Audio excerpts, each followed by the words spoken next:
to introduce another speaker, Manoj. Jimit is not there, so I will introduce the speaker, Dr. Manoj Chawla, my very good friend. So Manoj is director and consultant diabetologist from the city of Mumbai, Bina Diabetes Care and Mumbai Diabetes Research Center. Is consultant diabetologist at Asian Heart Institute and Research Center, and is founder president of United Diabetes Forum, honorary visiting faculty at DY Patil Medical Science, Mumbai, and he is a very good orator. We all will agree to that once he completes his presentation. And after a excellent talk by Dr. S.R. Arvind, from economics to science and from Amitabh Bachchan to Shahrukh Khan, I think we look forward to your talk. There will also be a Bollywood component in your talk. We expect that from Manoj. Okay, over to you, Manoj. Thank you. Thank you, Pratap. And of course, thanks to Bansi, Shashank, and the whole team for inviting me to this wonderful Diavicon. Difficult to speak after our Gulabo Sitabo, who's getting stronger by the day. So I may disappoint you on the Bollywood front, but hopefully I justify the topic that's been given to me, Pratap. So let me get on to our presentation here and get started. Right, so I'm speaking on flattening the glycemic curve with alpha glucosidase inhibitors. So we heard the place that sulfonylureas still take, and I'm going to be speaking about the means of flattening the glycemic curve, glycemic variability, the importance of same, and the importance of postprandial hyperglycemia. So that's the flow of the session, where we speak about significance of glycemic variability today in practice, what are the measurement indices for the same, and of course, moving to clinical evidence for acarbose, the predominant alpha glucosidase inhibitor that we have. So what really is the significance of glycemic variability in clinical practice? So some peaks look good, and especially if you're talking about the Galvan Valley, which is pretty much India's territory, we definitely don't want to let go of any of our peaks, which belongs to India. But when you talk about the glycemic profile and the movement of sugars, then definitely not all peaks look good. In fact, some of the peaks and some of the valleys are extremely disturbing. So what is glycemic variability? GV comprises of both the postprandial glucose spikes as well as the hypoglycemic episodes. That oscillation of blood sugar, rather than just the high blood sugars, has been shown to be far more harmful on parameters of cardiovascular risk and affecting the endothelial cell damage. So there has been enough studies which have shown that somebody remains on the higher side, has chronic hyperglycemia of a reasonable extent, is going to actually fare better than somebody who's oscillating much more and going to highs of 250, 300s and then dropping to in the hypoglycemic range of 40 to 70 or any hypoglycemia. So we look here at that good old slide where we're talking about glycemic variability in 3 different hypothetical patients who have the same mean blood glucose concentration. So they may have the same mean blood glucose concentration, this patient A, B, and C, but you can see the variability. So patient A has marked blood glucose variations on the same day, what we call as the intraday variability. You can clearly see the movement of the patient A, where it's moving up and down. Then you have patient B, has relatively smaller variations during the day and on different days, much closer to the median that we would like.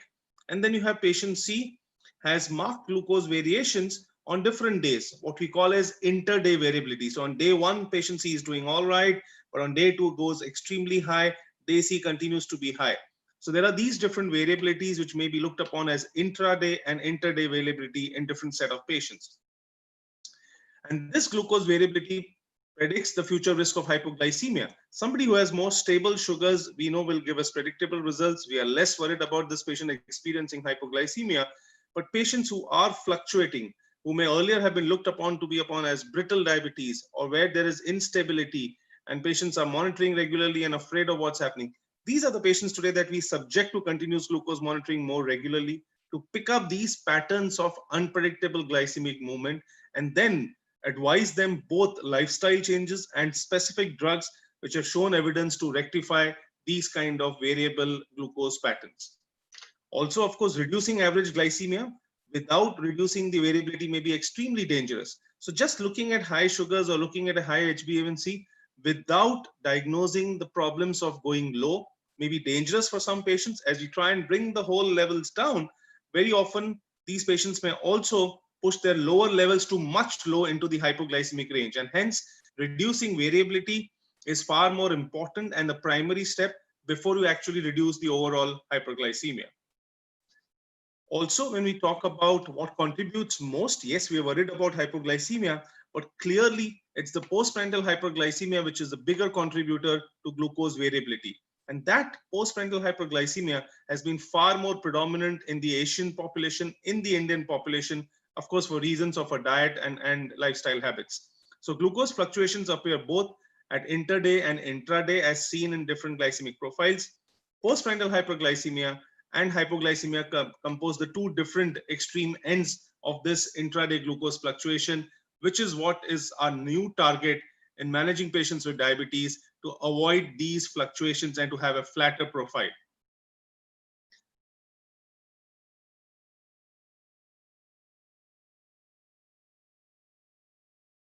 Right. So also, let's understand that our patient with diabetes spends far more time in the postprandial state. And this is just for representational purpose that we are showing those peaks of breakfast, lunch, and dinner. I'm sure all of us agree that as persons with diabetes, as humans, we eat far more times than just 3 times a day. This is purely for representational purpose, but we are snacking every few hours. So almost 60% of the time in the whole day is spent in a so-called postprandial state, and each of those postprandial spikes of hyperglycemia contribute to much worsening of the diabetes status and early onset of complications. Now we start looking at the different variants for determinants of coronary artery disease. We are aware about certain conventional risk factors, be it the male gender, be it smoking, dyslipidemia, hypertension, but you'll be surprised to note the impact of one of the more important expressions of glycemic variability, which is MAGE. So MAGE, which is mean amplitude of glycemic excursion, and when they were looked upon at what are the different factors contributing, so MAGE clearly seemed to be one of the strong determinants of contributions towards prediction of coronary artery disease. So glycemic excursion is an independent risk factor for coronary artery disease. Repeated postprandial hyperglycemic episodes are now considered to have greater pathophysiological effect on cardiovascular health than just persistent hyperglycemia, as we spoke about earlier. Now, there has been emerging evidence over the last 2 decades linking postprandial hyperglycemia to the increased risk of macrovascular complications. We are all aware from the early studies in patient groups of pre-diabetes or impaired glucose tolerance, where it was clearly shown that impaired glucose tolerance, which was predominantly because of postprandial hyperglycemia, there was an increase in macrovascular complications as compared to the normal glucose tolerant population. And then you see multiple studies by Monnier and different researchers over the last 2 years, up to data even in 2012 by the Suji group, again clearly highlighting that glucose variability and postprandial glucose was an independent risk factor and significantly associated with cardiovascular disease in type 2 diabetes. But going beyond macrovascular, now we also have very strong evidence linking postprandial hyperglycemia to microvascular disease in diabetes. So again, different researchers, different papers from Kumamoto to Zulin Chen, they've all highlighted how postprandial hyperglycemia may be linked to different microvascular complications, be it the increased risk of retinopathy or increased incidence of microalbuminuria and nephropathy, glucose variability being a predictor for microvascular complications, and high glycemic variability accelerated the diabetic neuropathy by the impaired by the growth factor systems as documented by Giannini in 2008. We move on to look at some more evidence of the variability, and this was the Hoon Diabetes Care System cohort, which looked at more than 6,700 individuals with diabetes from the Netherlands Hoon Diabetes Care System. They looked at the visit-to-visit variability of glycemia and linkage with vascular complications. So they found the coefficient of variation, which is a marker of glycemic variability, was calculated over the 5-year sliding intervals.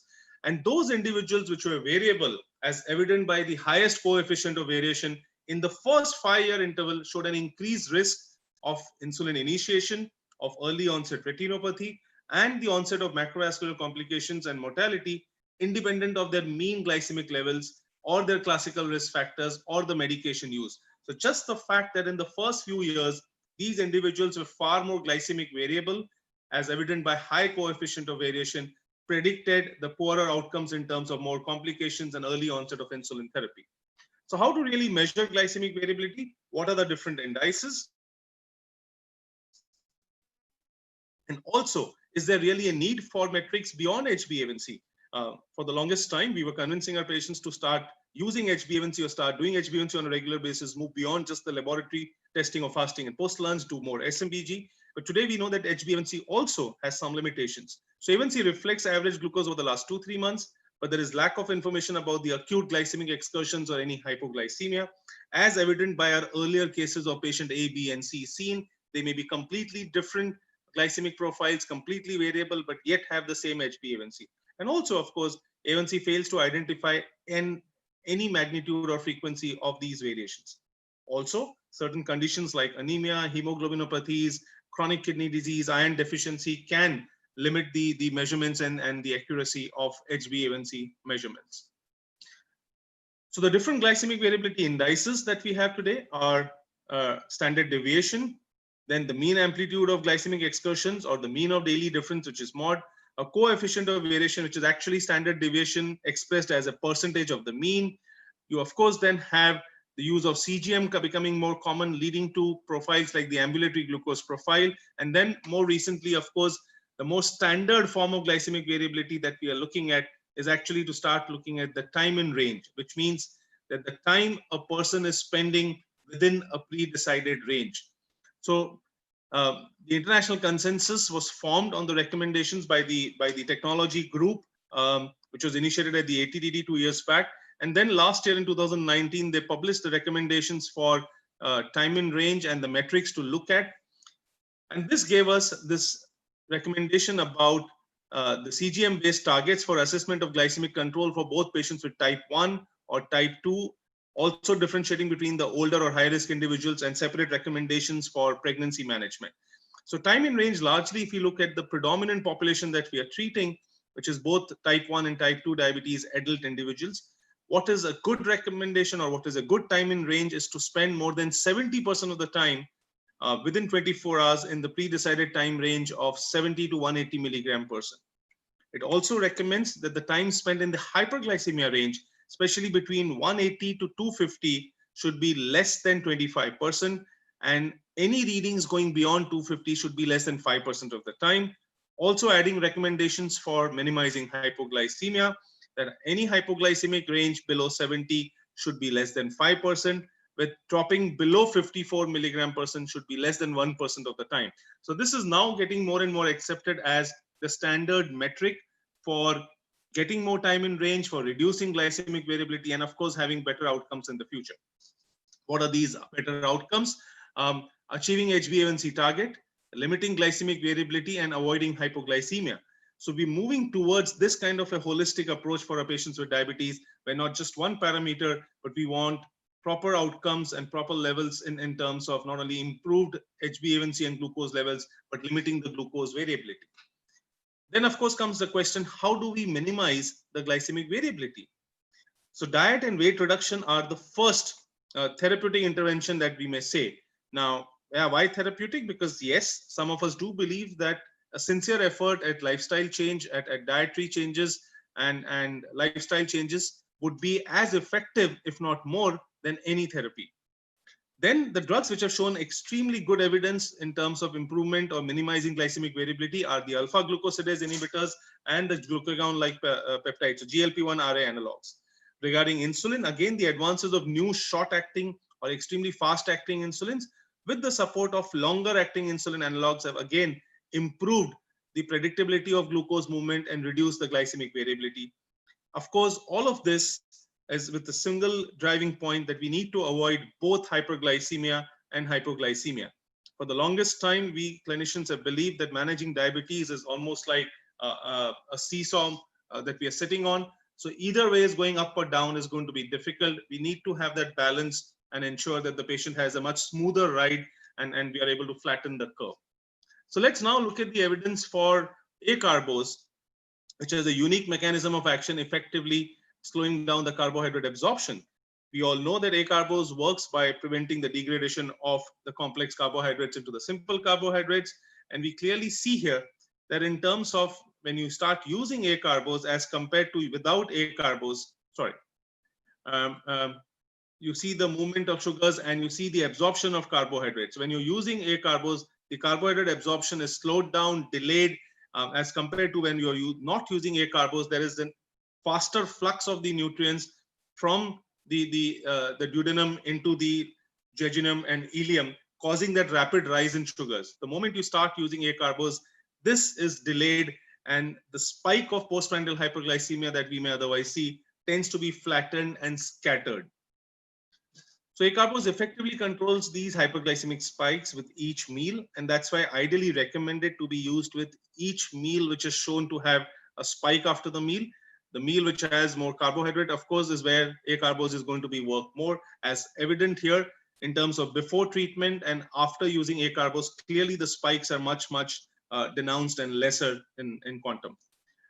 Acarbose also reduces postprandial glucose via an insulin sparing mechanism. So that's an interesting piece of data that we have here. So we see the blood glucose, and we are comparing this for acarbose versus placebo, and you see acarbose in the green, that the blood glucose is much lesser. But very often, sometimes, especially with other drugs, when we know that there is an effect in reduction in glycemia, very often this is because of extra release of insulin. Now, that's likely to happen when you use a sulfonylurea, a glenide, a DPP4 inhibitor. But when you see the evidence for acarbose, you see that there is no increase in insulin. So you're getting the reduction in glycemia, but without any increase in insulin. And clearly the difference between the placebo and acarbose can be appreciated in the serum insulin levels as well. So this insulin sparing action, which is suitable for Indian patients with diabetes, considering that the early phase of insulin is much more denounced and that defect is more prominent in patients with diabetes in the Asian subcontinent. Now, we look at some evidence for acarbose in addition to insulin. In fact, that's one other important aspect where acarbose works in, whether you're using it early in diabetes or you're using it in years later, patient who's on multiple therapies on different insulin, or sometimes even in patients with type 1 diabetes who are on multiple different insulin injections, but yet having some postprandial spikes, there is some usage of acarbose, which can be done even in patients with insulin and type 1. So we look at this study, which was effect of acarbose on glycemic variability in patients with type 2 diabetes using pre-mixed insulin compared to metformin. So those patients who were on pre-mixed were then divided into two different arms, one receiving metformin and one receiving acarbose. This was a total of 62 patients in each arm. The main outcomes was to look at the change in glycemic variability and HbA1c compared to baseline. This was a 12-week study. Also, GB was assessed by using the retrospective CGM system by Medtronic, which was used in the earlier days, and you had the CGM performed at different time intervals. Now, when we look at the data, so in terms of the glycemic variability markers, significant higher reduction of CV, MAGE, and ST from baseline in the acarbose plus insulin group, and which is what we were able to appreciate as compared to metformin, reduction in all three parameters of glycemic variability in favor of acarbose, showing that though metformin would have been thought to be a standard therapy, metformin helps very well in glycemic control, but predominantly on fasting and doesn't have much impact on postprandial, the way acarbose has shown and strong evidence for the same. Also, when looked at the plasma glucose levels, serum C-peptide and other parameters. So again, we're looking here at the fasting, not much difference, but when you start looking for postprandial for acarbose, much more pronounced reduction in postprandial for acarbose as compared to metformin. And similarly, when you start comparing the C-peptide levels, you see much lesser C-peptide in the acarbose arm as compared to metformin, again highlighting the insulin sparing effect that we spoke about earlier. Now we look at another study, which is again looking at glycemic variability in insulin-treated type 2 diabetic patients with well-controlled HbA1c and its response to further treatment with acarbose. So the group, we are looking at those with that high MAGE and then addition of acarbose. So without acarbose, you see the levels to be much higher. Addition of acarbose causing reduction of postprandial hyperglycemia, reduction of MAGE and MOD, which were the two strong parameters of glycemic variability used earlier. So again, strong evidence for acarbose reducing parameters of glycemic variability. Some more evidence about addition of acarbose when added to DPP4 inhibitors. So in this study, a patient was already on allogliptin, and you see the profile in orange with some spikes, especially at the postprandial level. So essentially signifying the profiles that we may see with patients on DPP-4 inhibitors not being extremely effective on the postprandial. And then there is acarbose added to the DPP-4 inhibitor, and you start appreciating as to what is happening to the profile, that all those spikes that we were seeing in the day are then beginning to reduce with the benefits of acarbose in such patients. Acarbose when added to metformin versus sulfonylurea and metformin. So this is a study which is comparing the benefit on postprandial hyperglycemia to sulfonylureas. Sulfonylureas are extremely potent and strong drugs, but again, may not be that beneficial on the postprandial sugars.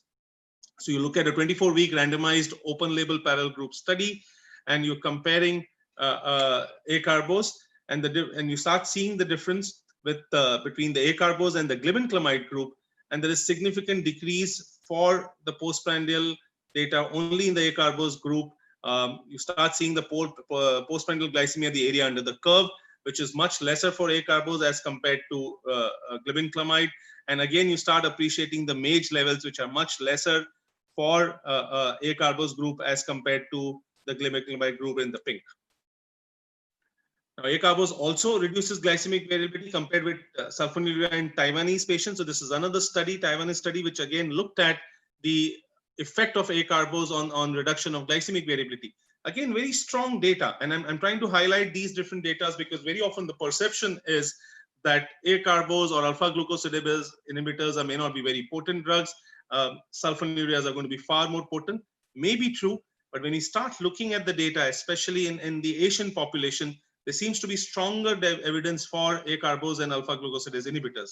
So in between the comparison again from glibenclamide and acarbose in this Taiwanese population, especially when you start seeing the glucose after breakfast in the glibenclamide group, it's 223, 205 in the acarbose group. You're looking at after dinner again 191, 188, and clearly at the end of 16 weeks, the acarbose add-on group had significant reduction in the glucose range, especially the postprandial glucose levels as compared to the sulfonylurea glibenclamide. Acarbose reduces glycemic variability. So again, in the same study, when we look at the markers of GV for standard deviation in glibenclamide, it was higher, much lesser in the acarbose group, minus 13.6. And again, when we look for MAGE and MOD, significantly improved parameters in the acarbose group, highlighting the importance of postprandial hyperglycemia in our management and the role of drugs which target these postprandial levels. So each variable of glycemic pentaid is associated with cardiovascular morbidity and mortality. Today, in terms when we start looking at every drug in terms of how effective it is in terms of cardiovascular protection, is there superiority data, what has a cardiovascular outcome trial told us, we also importantly remember that what has been the basic linkage. Has there been basic linkage between postprandial hyperglycemia and cardiovascular poor outcomes? Yes. Has there been linkage between worsening of HbA1c or worsening of glycemic variability and cardiovascular poor outcomes? Yes. And hence, our choice today to offer to our patients has to be a drug which has shown good evidence in reduction of not only of fasting, postprandial and HbA1c, but also in reduction of glycemic variability and preferably reduction in hypoglycemia as well. And acarbose has shown evidence on acting on all these variables. So with this, I'll move quickly to a case from our routine clinical practice before I end my session. So this is a 48-year-old male professional, known case of diabetes since last 1.5 years, no other comorbidity, exercising 3 to 4 times a week, reasonable diet control, non-smoker, alcohol 1 to 2 times a week, no major previous illnesses. Patient was on metformin 500 milligram twice a day. He consulted us this February when it was found that his HbA1c was 8.8. This individual was conscious, wanted to know more about CGM, wanted to know his profile. So an FGM was done to learn more as to how his sugars are behaving. And this data from early February this year showed us that one, if you can see and appreciate the thin snake movement of 24 hours AGP, this guy was not having much of inter-day variability. But when you see the movement, yes, overall hyperglycemia, but significant intraday variability, overall sugars are high, but this guy is moving through the 24 hours. So pretty much high through the night period, mildly high in the day. And then again, you see the postprandial post-dinner spike here. So this patient was put typically as we made today on a DPP-4 inhibitor. Dr. Arvind also spoke about very often the choice for vildagliptin nowadays because of the price cut down. So this guy was put on to vildagliptin metformin, advised on and reinforced on diet and lifestyle. Patient makes a shared decision about doing SMBG. Now, early April, the patient gets an HbA1c done. This is the lockdown period, doesn't want to come down to the clinic, but does a consult, an online consult, and sends us the SMDG data, which is showing us that the HbA1c has not come down much, is still 8.3. The sugars fasting seem okay, but the postprandial is still remaining between 180 and 240. So during the telephonic consultation, keeping in mind that this guy is still saying he's not doing the best of exercise, will be able to do more after the lockdown, but concerned about the high sugars, we take a decision of stopping the vildagliptin metformin and moving to acarbose and metformin. So 50-500 of acarbose in place of vildagliptin. 7 weeks later, again, another FGM is done. This time, the patient is able to get out and come and get an FGM done and see the value that we are seeing. So this, again, for everybody joining in today, I'll take you back to the previous one. This was the data earlier. Also, let's see on the top, this patient had 46% time spent in range, no hypoglycemia, 54% time above range. And I get you back to the current FGM, which was done a couple of weeks back on acarbose and metformin, and see the profile that is there looking much better. This time, the patient is 75% time in range, no hypoglycemia, and the time above target 25%. So largely, this would be in the recommendation zone of the safe zone for time in range.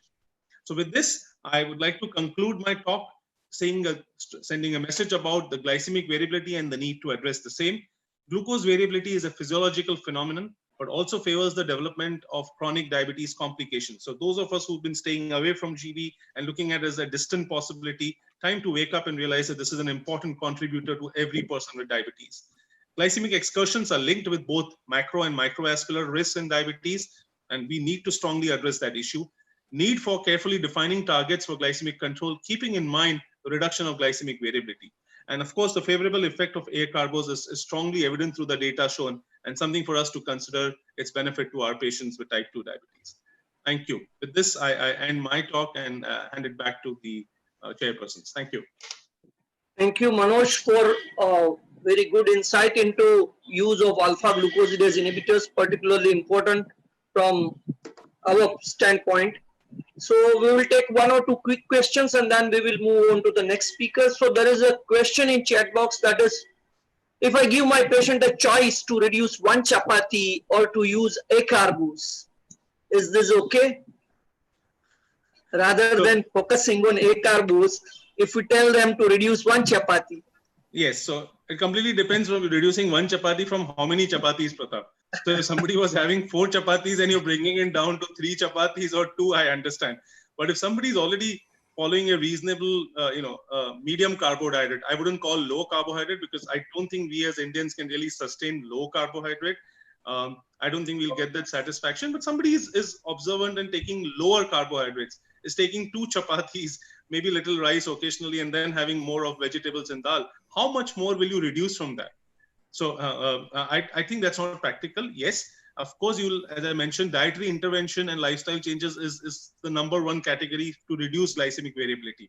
I did show that in the data. So if somebody is overindulging, or you identify that is taking food which are much higher glycemic index, then telling them ways how to reduce the glycemic index of food, how mixing of certain ingredients can actually help in avoiding the postprandial spikes will be a great ploy.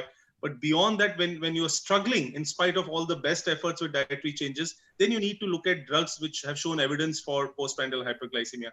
And alpha glucosidase like acarbose definitely becomes an option there. So there is also a question related to voglibose and acarbose comparisons, because one is quite cheap and one is, the cost is an issue. Very big difference between two. Right. So will you go by the evidence only, or? So one, of course, I'll go by evidence. Let's also understand that voglibose is available in just a few countries across the globe, whereas acarbose is a drug which is shown some kind of stronger data. It also has cardiovascular safety data through the A study. It's available much more worldwide. Personally, yes, of course, I have far more faith on acarbose because you've been using it and you see the evidence. So it's a much more purer alpha glucosidase inhibitor, as I say. Sometimes the question arises that usage of voglibose is more at times because it's in combinations.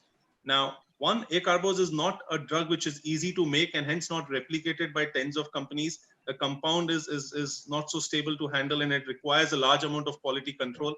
and hence only a couple of companies till date have been able to market it. Voglibose can be combined because of the nature of acarbose. It cannot be combined with those 3 drug combinations in that we see. And for what I would say is, for anybody who's looking at targeting postprandial hyperglycemia, the best is that you use it yourself. You see and use the benefit of Voglibose and then compare it to an acarbose and see if you're getting any difference in the result, and go with your own observation and the benefit to the patient. Any difference in side effects between the 2 molecules? So acarbose probably has the notion that, yes, I think in terms of GI side effects or flatulence, maybe a little more. But I would say, which needs to be handled wisely and smartly. And that's why we start with a smaller dose of acarbose and then build it up. I haven't used beyond 50 milligram TDS as a routine for most, maybe even 50 milligram BD, identifying the spots which are going high. The 100 milligram TDS dose, which is the highest dose recommended, is difficult in a lot of patients. Having said that, the side effect is more than Voglibose probably in terms of flatulence. That's also because the drug is far more effective. So any kind of side effect for most drugs will be more pronounced for a drug which is more effective as well. And that's the theory that I would put for acarbose as well. Anything you have to add, Dr. Arvind sir or Dr. Shashank Joshi? Yeah, anything to add to this? I have to just tell 2 things. Let Anuj also speak. That both Dr. Arvind and Dr. Manoj are looking very handsome, and Arvind, you are literally going for some movie. Your Band Gala and all is so attractive. I thought, for a change, there is no Amitabh Bachchan. You are our Amitabh Bachchan today, and our Shah Rukh Khan is Manoj Chawla. So I think both of you all did a very good job. Anuj, you wanted to ask something? Yes, Anuj. Yeah, but okay. Thank you, Shashank sir, for giving me this opportunity. Manoj, one thing comes in my mind. On the basis of the acarbose data, in India, we are prescribing a lot of Voglibose. Why don't we have the data of the Voglibose if Voglibose is so user-friendly or so easy to make and difficult, not so difficult as acarbose is? So what is that? We are generating the data of the acarbose and using the Voglibose. Why does it happen? No, I think, Anuj, you're right, but there is also data for Voglibose. I wouldn't say, but in terms of... not so much. Yes. So Voglibose isn't anybody's original baby in India as compared to acarbose, which, as we understand, is a Bayer product being sold globally by them. Here, Voglibose is a product which is everybody's baby, and some of the companies may combine it. So for them to spend money behind creating data, we know is going to be difficult. It's an initiative. I know that in the past, I've also looked at the glycemic variability benefit of Voglibose in the past and seen some benefits. But when you compare it, as I said, it's not that Voglibose doesn't work. It's an alpha glucosidase inhibitor, works. But you compare it with acarbose, and you may see that the results are different. Having said that, there may be some patients who do not tolerate Voglibose but may tolerate acarbose, and there are some patients who are going to be vice versa. So I think we need all these drugs in our armamentarium. But between the two, it's completely what has stronger evidence in terms of safety and better usage and better experience with the drug. What did you use more in your practice? What do I use more? Yeah. So let me put it this way. When it tends to be a pure alpha glucosidase benefit, or when I say single usage or usage with metformin, acarbose more or Voglibose more? I tend to use acarbose far more, and I tend to use it also much more in earlier on. The benefit which I showed in that glycemic profile for an actual patient is something that I've been looking at more often recently, and actually realized that in our patients, early patients, where we're using 2 drugs, we're actually getting a better response than a DPP-4 metformin than with acarbose metformin in patients who are more recently detected in A1C in the 8 to 9 range. So definitely, I'm believing more in this. Okay. One more question is with me, but before that, I would like that Arvind want to say something. No, I just wanted to say, I don't know whether it was told when I was away for a few minutes. One of the big problems in clinical practice is when AGIs are used and the patient gets hypoglycemia and they take common sugar, it blocks sucrose. So they will not be able to reverse hypoglycemia that quickly if they're on AGIs. And this is something that we have to tell our patients, because if they're on AGI, it's better that we ask them to take glucose directly and not common sugar, because AGIs block even the sucrose. But have you seen that happening frequently, Dr. Arvind? Well, I haven't, but we just tend to tell all the patients as a thumb rule that, okay, you are on AGI, you be careful, take a direct glucose, because most tend to carry some peppermints and chocolates with them when they go out. But we just tend to tell them, but I haven't really done a survey to find out whether it's a problem. True. So I think that's pretty much there in theoretical. Somehow I haven't seen patients being bothered and those who had hypoglycemia not responding to conventional sugar or sugar juices or candies, but absolutely right. I think I just had a comment. One minute, Vijay, 1 minute. Yeah. I think, acarbose is one drug which is useful in reactive hypoglycemia, in dumping syndromes, after bariatric surgery. I think Manoj made I think Manoj made a very strong case for acarbose, because in China, if you go, and China is now very popular, okay, and that's why we are all here. China, if you go, nobody's going anymore. Okay, China, the #1 drug in any category, not just diabetes category. The #1 drug in China is acarbose. It is like a couple of $billion. In fact, acarbose is a Japanese derivative discovered by a Japanese, but patented by a German company, manufactured from a single plant with biotechnology and biofermentation, and has survived. Virtually, it has everything. It has a label. It's the only drug in India approved for pre-diabetes, for gestational diabetes. It has a lot of labels. But you're very right. We need to generate evidence for voglibose, and definitely the tolerance sometimes is a challenge. And if you use a lower dose, it might be worthwhile. Vijay, you wanted to make a point? Yeah. When you compare acarbose with voglibose, my personal experience has been acarbose works much better than voglibose, because those patients on voglibose who do not give a good postprandial control, you shift them to acarbose and you can see a much better control. Sir, I can only add to it. I don't know. I can't substantiate it with science, but somehow when you have these drugs which can be combined in multiple triple drugs and used left, right, and center, you feel that in clinical practice they just lose their potency. And there comes an acarbose as an individual alpha glucosidase inhibitor, which still has not been overused, and then it becomes effective. So somewhere when you come across those multiple triple drug combinations, I don't think all of them really are working as well as compared to when used separately.